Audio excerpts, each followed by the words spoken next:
Joe Biden needs to reconsider his decision immediately. Think about this.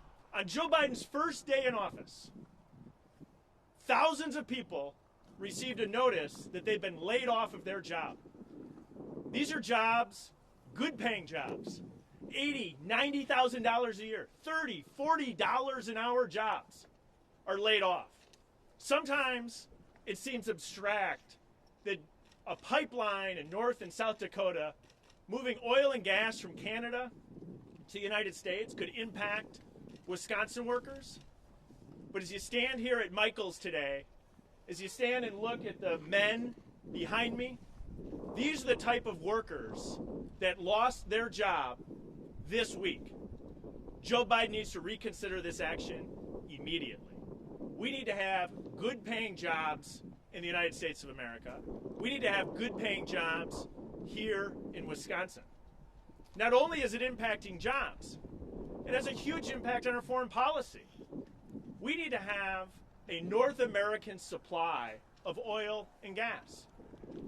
Joe Biden's decision makes us more dependent on the Middle East, more dependent on Russia, more dependent on Venezuela for our supply of energy. I find his decision disgusting. Hundreds of Wisconsin workers lost their job this week because of what Joe Biden did. Joe Biden needs to immediately reconsider this action and put Wisconsin workers back to work. I'd now like to pause and pass it to my good friend, Congressman Glenn Grothman. Glenn? Thank you, Bryan. As Bryan said, it's kind of a rocky first week here for the Biden administration.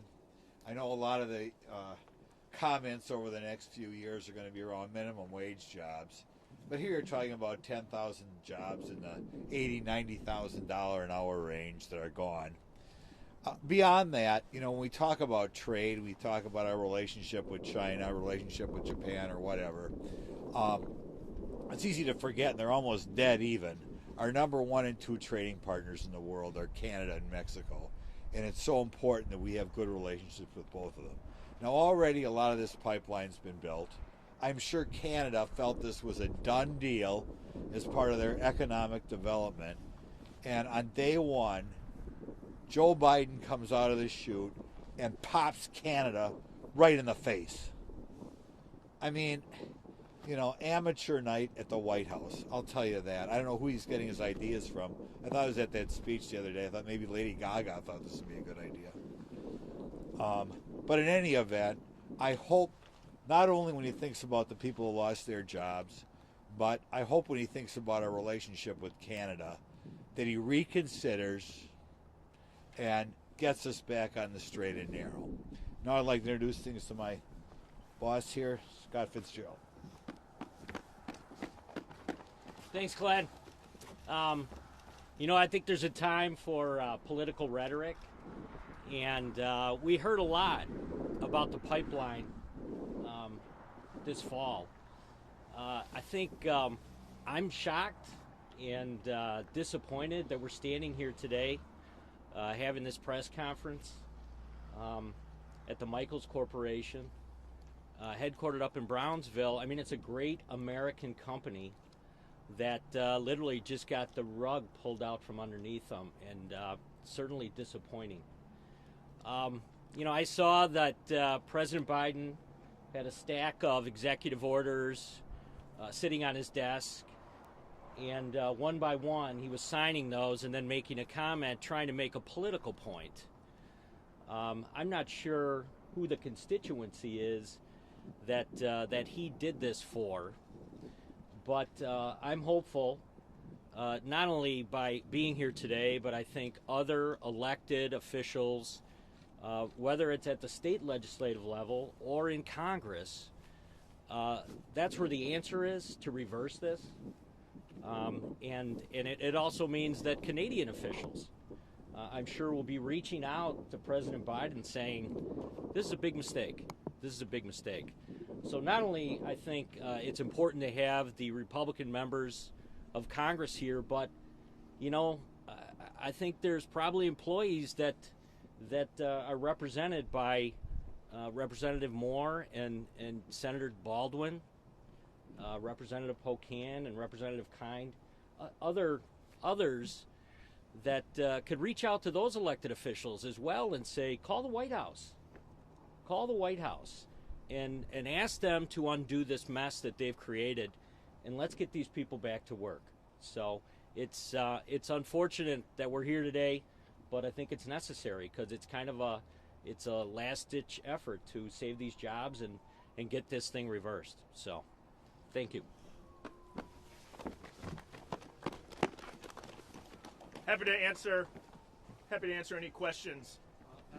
Adam, yeah. Obviously, this pipeline has been a controversy, a project for decades now.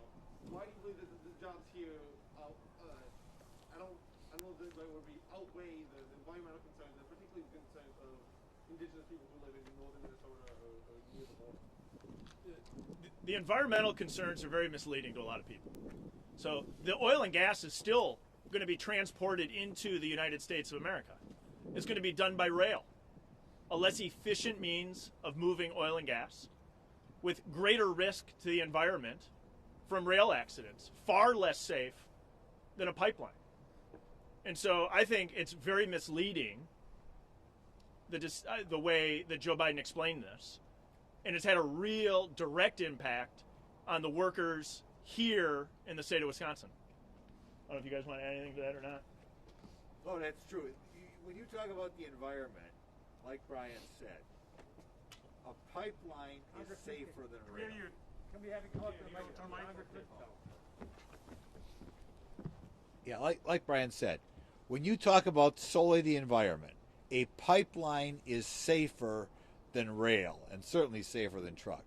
So, other than, like I said, other than to cater to some uninformed environmentalists, and that's what I said a little sarcastically, Lady Gaga, but that crowd who doesn't really know what's going on in the world, if your sole concern was the environment, you would rather have stuff be transported by pipeline.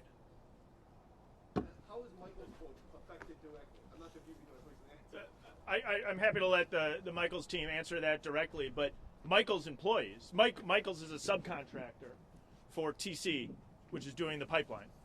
And when this was terminated, all the work stopped on the Keystone pipeline. And so workers from Michaels, workers from other companies in the state of Wisconsin who were on the project this week were laid off this week by the action of Joe Biden. Representative, there's been talk about a bill in Congress that might try to challenge what the president did. What have you heard? Any thoughts about a bill? Those conversations are just beginning. I'm going to do everything I can to overturn this decision, and I think my colleagues stand with me on that. Is there a vote or a way of structure that would survive a veto? I mean, what sort of strategy, what sort of things would the bill say, maybe? We're 48 hours into this. This is the conversations that we need to be having immediately to override this decision. The administration, Ricardo. Journal Sentinel, the administration said in their logic that in 2015, according to a State Department report, the pipeline didn't necessarily meet national interest or national security interest. I was just wondering on your comments on that report. I couldn't disagree more with that conclusion.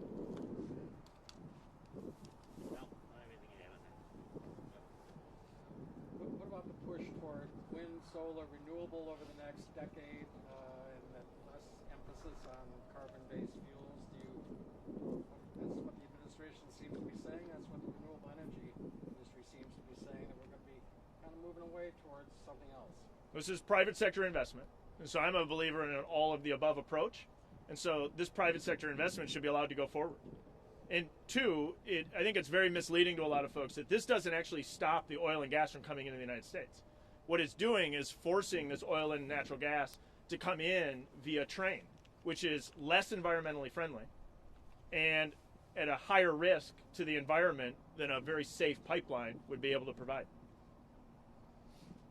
Some people might look at your campaign contributions and saw some executives from Michaels did donate to your campaign. Any comments on that?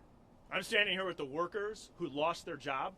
I'm concerned about Wisconsin workers And when Wisconsin workers lose their job by the actions of Joe Biden, I'm going to stand up every single day for Wisconsin workers. Can some of those lost jobs be shifted to the wind and solar, like Chuck mentioned, that are lost here today? I don't know that that's a lot of solace to the men and women who lost their jobs this week, that there might be a potential future job. A future job doesn't pay the mortgage, it doesn't cover the rent, it doesn't pay the grocery bill. People lost their jobs this week by the action of Joe Biden. We have time for one more question.